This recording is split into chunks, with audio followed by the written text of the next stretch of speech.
Welcome to Acoustic Future. This is Yufan. Today we invited Doris Sung, the pioneering practitioner on intelligent material. Doris is the leader of Dosu Architecture Studio, and she is also the director of USC undergrad architecture. With smart material called thermal bimetal, she practiced on many artistic installations and intelligent facades. Our discussion will be basically developed from thermal intelligence and multisensory potential of such responsive environment. How do I define interaction?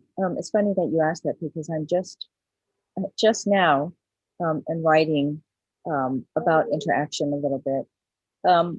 Because, again, before computers, the idea of interaction was very, very haptic, meaning that it required touch and movement for viewers and humans to interact with something. And then once we have computers and over time, this idea of interaction has changed differently, right? The interaction has been through keyboards, through a mouse, or through the screen, through movement, but no real haptic interaction with the interference, meaning the computer chip in that medium, the virtual medium. What I do in my work is a little different. The interaction, in some weird way, actually happens with the environment itself. So the materials actually respond and interface with temperature change. It changes with the sun's movement, with nature, with the wind, with the cooling temperature, the ambient temperature, things like that. And by using that kind of automatic movement, we as humans then have some kind of reaction to that.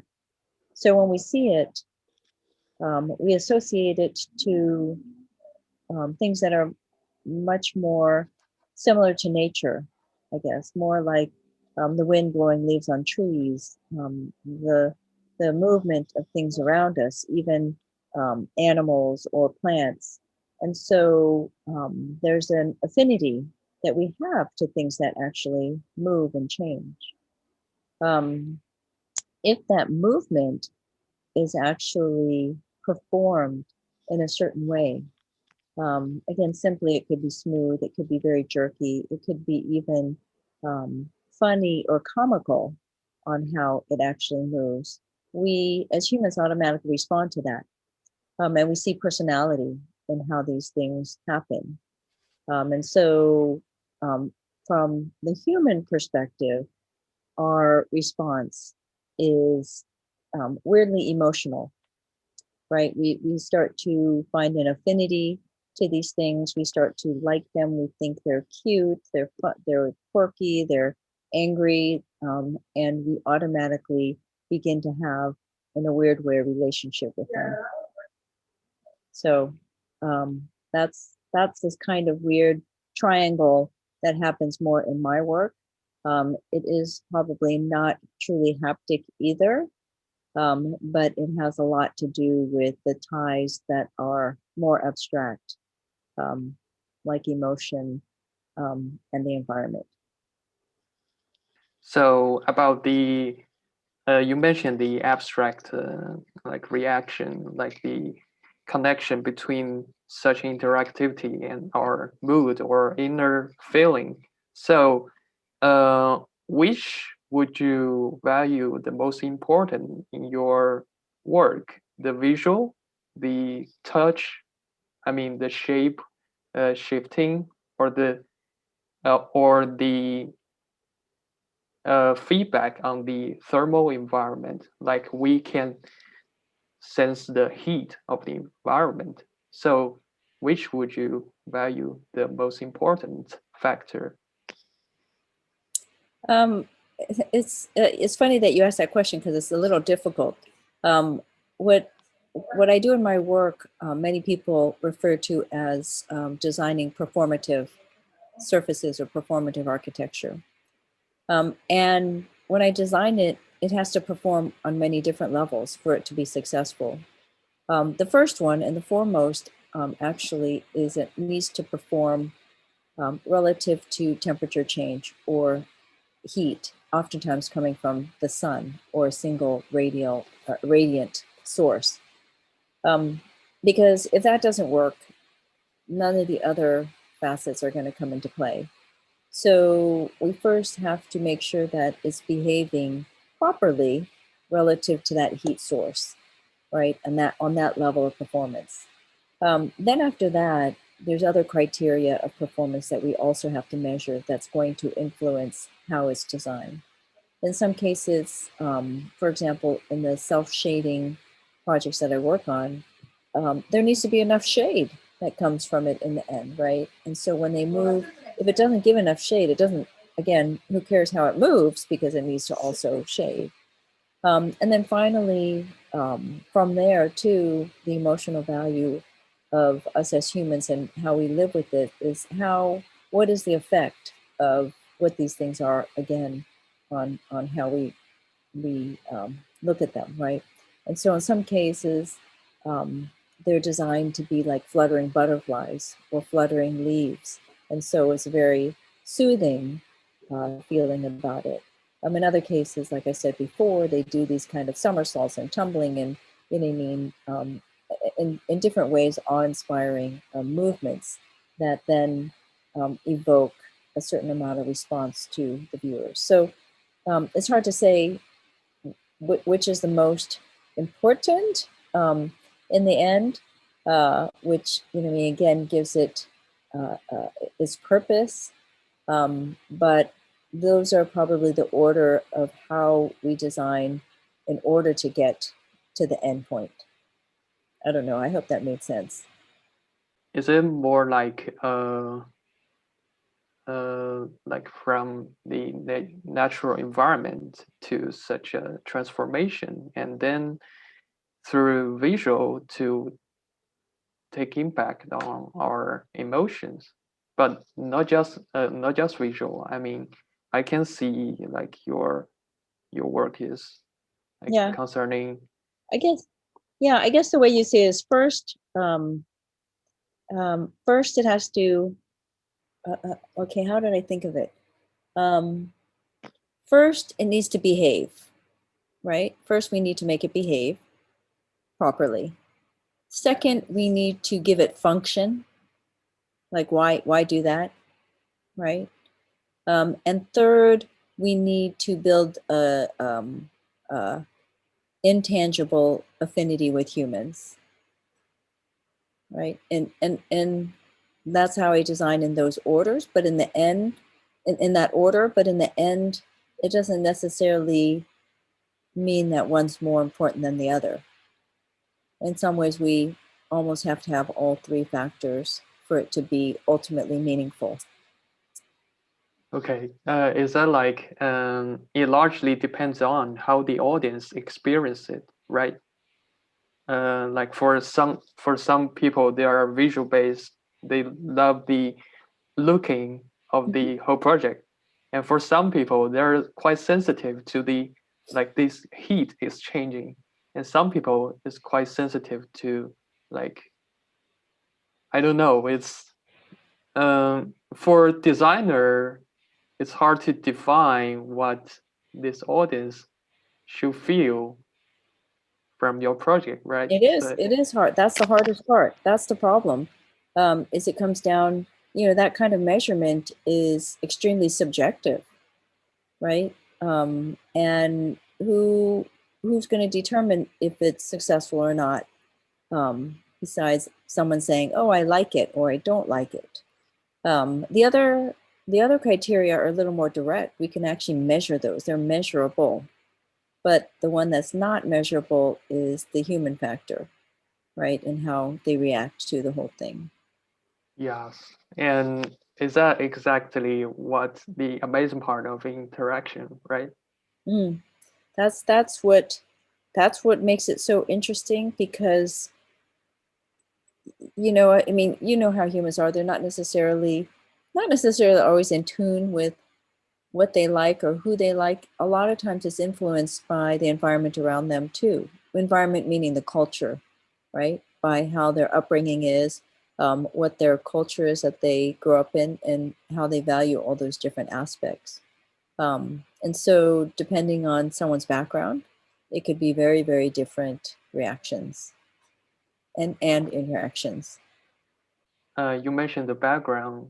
I'm just imagining like how would you uh not would you. It's like I'm curious about how uh people like Daniel Kish, they're from a totally different culture. How would they experience the same project, like for the thermal related stuff?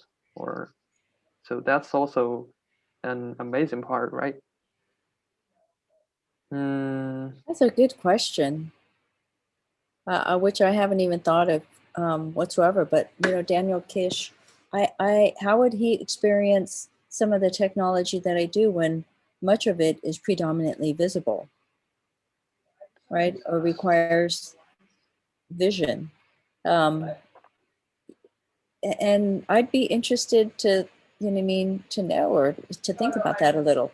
A lot of the technology that I work on too actually makes sound, and the sound is not, it is a byproduct. It's not intentional. So when the pieces curl, you hear these really tiny and beautiful clicking sound, like this little thing, sound that when many of these pieces start flipping, you just start to hear this kind of um, oral effect, which I think is also quite beautiful. Um, Being a very visual person, and I think a lot of people do this, because you're seeing it, you actually don't necessarily um, perceive the sound. But if you stop and you close your eyes and you listen, you can also hear it. And so that's kind of a beautiful thing. I many times I've entertained trying to control that sound depending on the geometry, because we could possibly even make music out of it. But that seems to be much more ambitious than I can handle right now. So someday we'll be able to control that. yeah, like imagining a whole facade you're walking through and different parts are made of different sound, right? Like larger piece making lower sound, a smaller Mhm. piece make a higher pitch. It could, it could do that. It could translate depending on where it is on the facade too, and you might know by just hearing it. Um, so for example, the first floor could be one sound, and the second floor could be a higher pitch, and you can actually know where that's changing. Right now, it's funny that you say that too. We're actually working on a project um, to be installed in a few months in Washington, D.C. And we're using the bimetal to basically flip over and ring some chimes, right? So that twice a day, in the morning when the sun starts to come out, you hear this really light chime sound, sort of like a little bit of a, um, not an alarm, but kind of ringing in the day. It's supposed to be for a school. And then at the very end of the day, it'll also do the same thing. And so you hear all these different chimes going off. And it's just in response to the sun going down. And then the shorter days of the winter, it'll be, happening at different times of day than in the summertime. But that we're doing in a combination of the thermal bimetal as being the actuator, as well as these glass tubes. So we're using these glass tubes as chimes to ring and to make these sounds. So that I think is more similar to what we're talking about, is if it could be a oral um, response as opposed to not. Um, so I guess in some ways it becomes a audible thermometer. The installation will be an audible thermometer just by the pinging of the elements. There's another question about the material world and virtual world, because uh, your work are like on the metal, and I remember you said it doesn't require additional energy like electricity to trigger it. So uh, on the other hand, the virtual is totally like driven by electricity. How would you like Would you like to predict the future as both material interactive and virtual interactive, like combination? I think the reality is we are going to have both. And I am for embracing them. I think we need both. I, I am concerned a little that more energy is going into the virtual than the real at this point in time. But I'm hopeful that they can coexist in even more ways, right?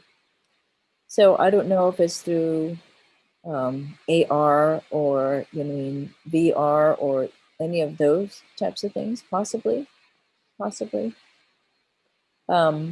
But again, there's nothing like things happening in the real world. It's how can we ever let go of that? Yes, because it's a very like strange time in these 2 years, right? It's there's shift, and so yeah, like a practitioner of materials, so it must be like a hard time in such period, right? Yeah. Well, we're going to see what happens, right? Because I think now, the home, everybody is home or in their apartments, that how we live and what we live around us becomes even more critical than before. I have, even myself, I haven't been that critical of my own house until now. I'm spending 24 hours a day here. And as a workspace, I had to do, and make a lot of changes or adaptations to it. And so now we have to really think how much we do that. And I spend so much screen time, right? I spend so many hours on screen time now that I'm just very tired of being on the computer all the time. I don't know about you, but Yeah, that's um, very tiring. yeah, I'm desperately looking for experiences that are away from the computer. Yes. Yeah. Mm, and here's a final question, Mhm. still about virtual technology. How would you value the multisensory feature of the virtual technologies? And there are some like practice from some artists, like they design for touch, they design for acoustic, and from a virtual side, and they take impact on the material world. So how would you predict that part? I, you know, if you think about it, I think people are trying to resolve that problem already, right? So you could see it even, when I went to Disneyland last time and rode one of those, sensory rides, and they're moving the seat and blasting the sound and spraying with water, right, to try to enhance the sensory thing to make it more real, and include materials like water, mist, and that kind of stuff. Um, I think it's really hard to know. It's hard to know because the more you can go into this world of virtuality, um, which in virtuality, I imagine that it also includes dreamscapes, right? And in my dreams, things seem very real. I, I, in my mind, I am touching the real thing, and I'm walking on grass, and I'm smelling things and seeing all kinds of things. And so, if we presume that AR and those things can get closer and closer to that kind of virtuality, whether we really are touching the real thing or not, and we believe that we are touching it, what's the difference? I don't know. Now, conceptually, this could happen. Do I like it, or do I think that's what should be? Um, I don't know. It's a hard cultural question that you're asking too, because um, my first feeling is no. We need to. be able to touch and know what the real thing is, right? There's a difference between really carrying a brick in your hand and knowing how much it weighs and how rough it is and how big it is than doing that virtually in architecture. But maybe there's a way to simulate it so that those who don't have the opportunity to carry a brick in their hand can do it virtually and have an experience that they actually cannot be exposed to, right? So, you mean saying it that way, I think there's great value in it. Whereas, you know what I mean? How can it ever really be the same as something real? I don't know. And that's why I think, you know, for me, it's hard to say that is it a bad or good thing. I think it's hopeful, and I hope it goes, you know, in the right way. But we just don't know. We don't know, and I think we can only continue to work towards it in order to find out. Yeah. Now, I don't think everybody should be. Again, I think our fields should be very diversified, meaning there should be people working it. You know what I mean? It's good to have people on the real side working. It's good to have people on the virtual side working, and you mean it all to be simultaneous and overlapping, as opposed to putting everything into the virtual medium. So that's what I fear, I guess, a little more, is that too much funding, too much energy, too much work may be going into the virtual side and not be balanced by what we can be doing in the physical side. Is it more like the virtual will do the virtual work and material will do the material work? They both have its own irreplaceable role, Mm-hmm. right? Yeah. So, like,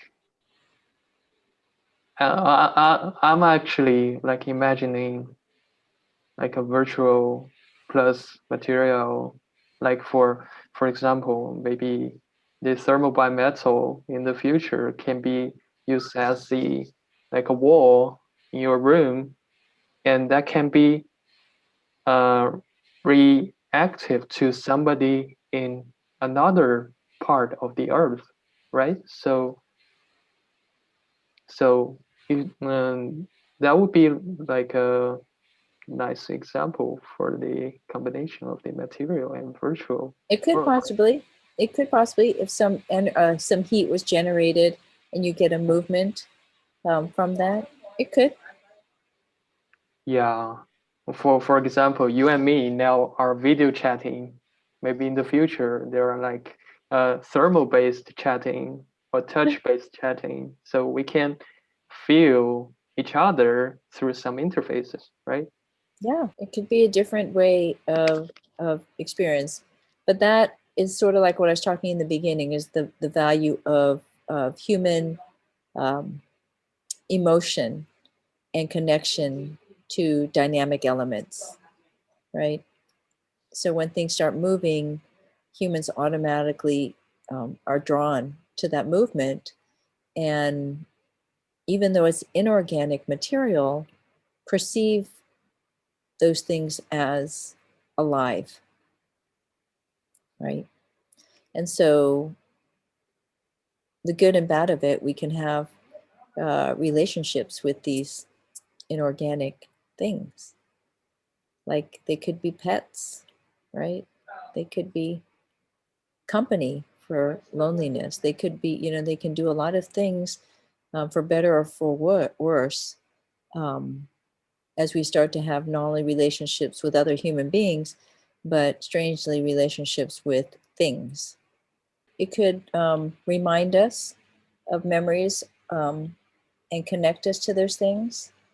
But it could be like a pet, it could be loved, right?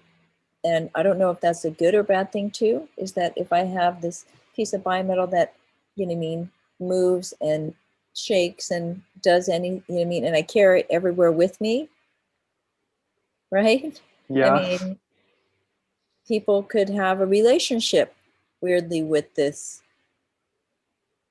object.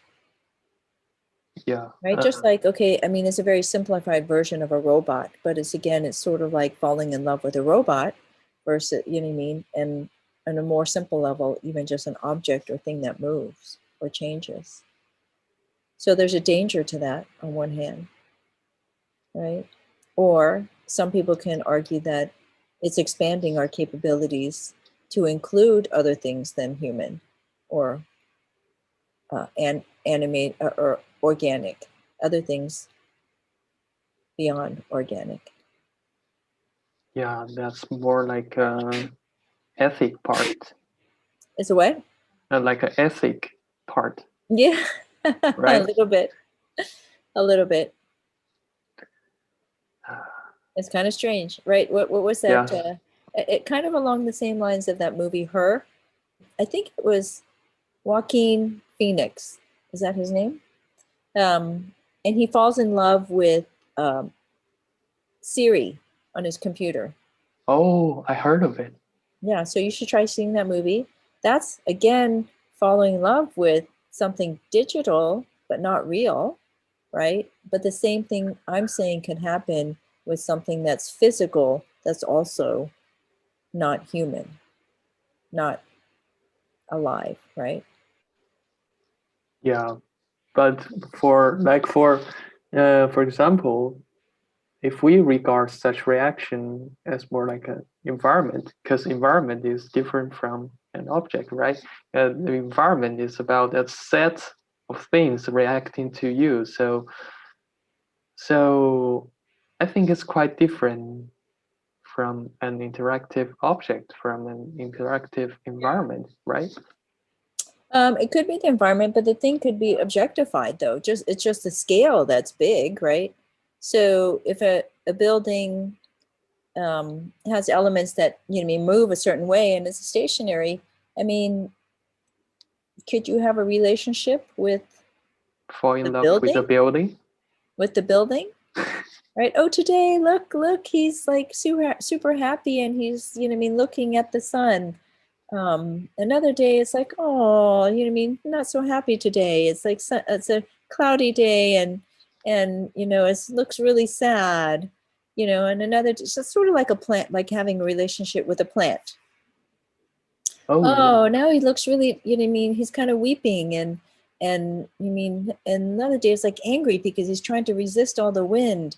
And you know, and every day if you start thinking like this, Or maybe is that's just like a feature we thought it has. Like we think it has yeah. emotion. Oh Like yeah. it's just a simple Yeah. pattern, right? Yeah. Because people are seeking for meanings. Right. That's the problem, isn't it?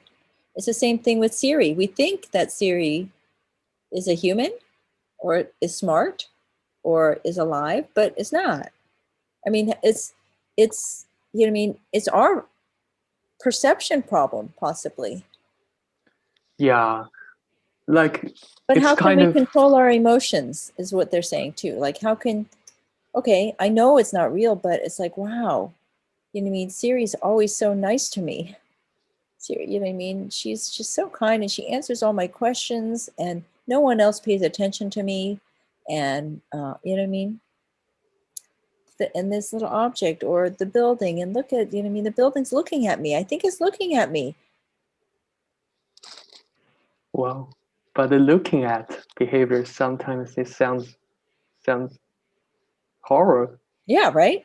Could be. Yeah, But some people freaky. think it's like creepy to me, but maybe to the next person, it's just like, oh, every day I wake up and it's looking at me, not anyone else. I don't know. It's kind of a you know, what I mean, we're starting to think on a much more mental health level of what architecture should and can be. When it's static, when everything's static, you know what I mean? We don't think anything. It's dead. If it's static, it's dead, right? But the second things start moving or changing, and you know, it reacts to, you know what I mean, whether it's a digital thing and I'm moving and that's moving, and you know what I mean, we can do things interactive, or whether it's interacting to the sun and it's moving and it's like as the sun, you know what I mean, the wind's going, I can see these things happening. You know, all these, we humans respond in a very different way mentally to things that move. Yeah, it's hard to tell the environment to react to us or we react to the environment, right? Right. And there's actually, I don't think there is static components in our environment. Like for example, in a cathedral built in medieval, when you walk through it, the experience is still dynamic, right? From the sound, from the light. Yeah, Right. everything is changing. So it's quite like the way we design the thing is more like a static way a little bit, but the actual world is more dynamic. Yeah. Oh yeah. Yeah, Why even did your place, that's my whole thing in life is why do we design static things in a dynamic world?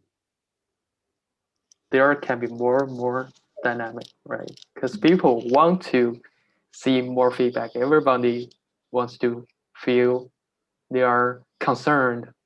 I agree. I agree. So that's also why I have you as my interviewee for this action. Thank you. Yeah, that's because the title of this activity, Acoustic Future, is actually come from the Marshall McLuhan's define of acoustic world.